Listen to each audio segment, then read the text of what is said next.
Hello, I am Allison Batty-Capps of Blossoming Heart Wellness. I am a licensed marriage and family therapist, a yoga coach, a Reiki master, and a spiritual mentor. And today we're going to be exploring, is enlightenment a state or a practice?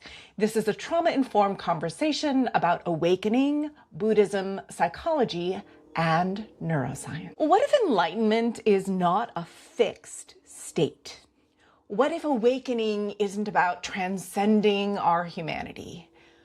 What if it is about learning how to meet our humanity with increasing awareness, compassion, wisdom, and healthy boundaries? I want to explore this through the lens of spirituality, psychology, neuroscience, and Buddhism in a way that is trauma-informed, non-hierarchical, and grounded in the reality of living in a human body.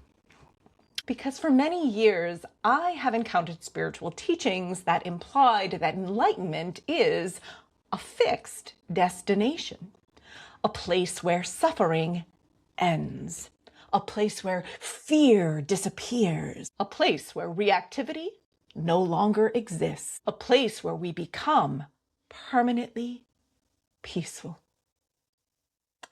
And while I understand the intention behind these teachings, I've often found myself asking a very different question. How can a human nervous system stop having human experiences? Let's look at the traditional spiritual view.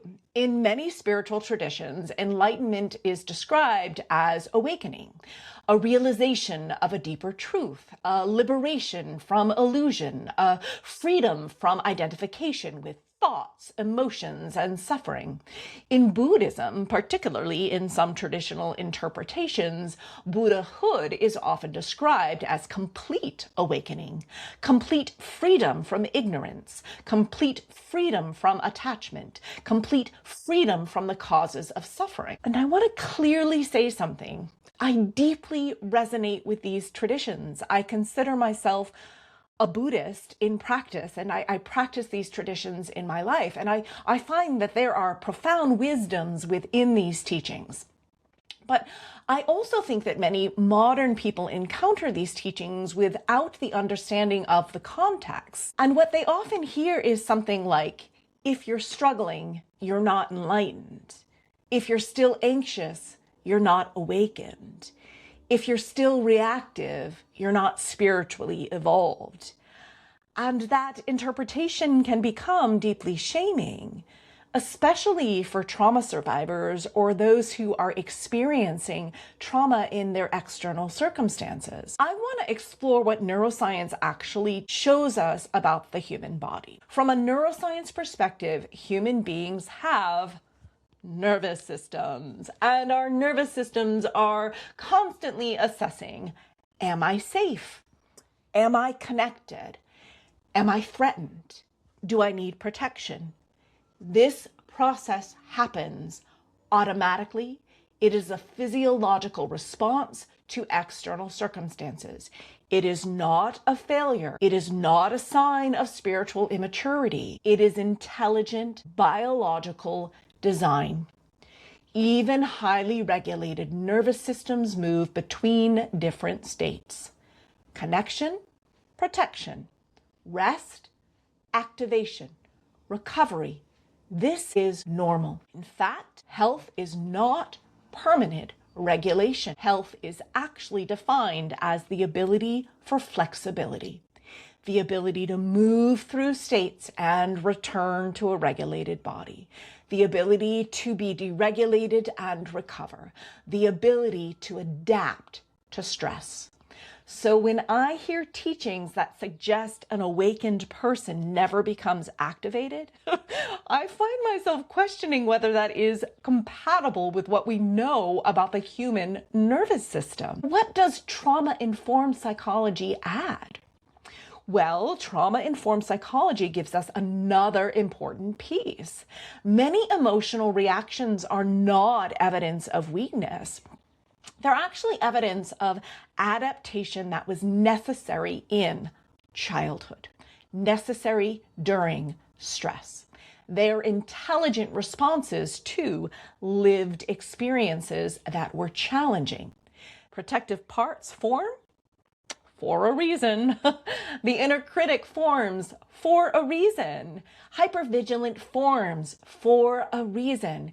People do not become reactive because they are failing. They become reactive because their nervous system learned that this was the safest way to survive an unstable environment. And healing is not about eliminating those responses. It is about changing our relationship with them. It is about developing awareness, compassion, acceptance, choice, integration. This is one of the reasons I increasingly wonder whether awakening is less about never leaving a regulated state and more about how we relate to ourselves when we don't have a regulated body. So here is where I see the difference in understanding of the term enlightenment. The understanding of enlightenment that currently resonates deeply with me is this. Enlightenment is not the absence of activation. It is the ability to witness activation. It is not the absence of suffering. It is the ability to meet suffering with compassion. It is not the elimination of human emotions. It is the ability to hold emotions without becoming consumed by them. It is not about perfection. It is about presence. It is not about the transcendence of humanity. It is about a deeper relationship with our humanity. And perhaps most importantly, it is not about hierarchy. What are the similarities between my understanding of enlightenment and Buddhism? Well, the perspective actually shares more with Buddhism than some people might realize. Buddhism emphasizes awareness, compassion, mindfulness, non-attachment, the observation of experience without becoming lost in it. And these are values I deeply resonate with. Where I find myself differing is how I understand embodiment. I do not personally view enlightenment as a permanent state that removes the limitations of being human. I instead see awakening as something dynamic, something lived, something practiced, something we return to again and again and again, much like the practice of mindfulness itself. Why does my approach or my view matter? Well, I think it matters because many people are suffering unnecessarily from spiritual shame.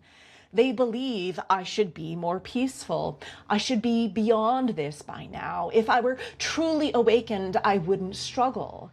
And I don't believe those messages help people heal. I think healing often begins when we stop fighting our humanity, when we stop turning compassion into another impossible standard. When we stop treating nervous system activation as evidence of spiritual failure, and when we begin honoring the reality that being a human being is complex, messy, beautiful, painful, sacred, all at the same time. And I'd like to invite you in to a brief reflection. I invite you to take a slow, deep breath, and I invite you to ask yourself, what if there is nothing wrong with the parts of me that struggle? What if healing is not about becoming someone else? What if healing is learning to meet myself more fully? What if awakening is not about escaping my humanity? What if it is about inhabiting my humanity with greater awareness, compassion, wisdom, and integrity? I invite you to notice what arises without judgment, without forcing an answer, simply listening with curiosity. My current understanding is that enlightenment is not a destination. It is a relationship with ourselves, a relationship with our nervous system, a relationship with suffering, a relationship with compassion, and a relationship with reality itself.